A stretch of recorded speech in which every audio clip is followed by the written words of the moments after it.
দরুদ পড়বে না মোর নবীজির নাম শুনে যে দরুদ পড়বে না কাল হাসরে আমার নবীর সে সাফায়াত পাবে না।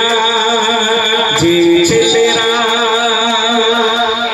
এই মহল্লার মধ্যে দেখবেন 16-17 বছরের ছেলেরা যেখানে সেখানে খেলার মাঠে গেল রাস্তা দিয়ে যাবে, যেখানে যাবে দেখবেন পেশাব চাইলে দেয়ালের গায়ে যেখানে পারবে ছেড়ে দেবে।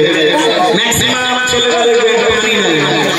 আমার আল্লাহ বলে যে ছেলেরা পেশাব করে না পানি নেবে তার জন্য আমার জান্নাতে জায়গা হবে না, সে জাহান্নামে যাবে। আর মেয়েরা অনেকে আছে দেখবেন ভুল করে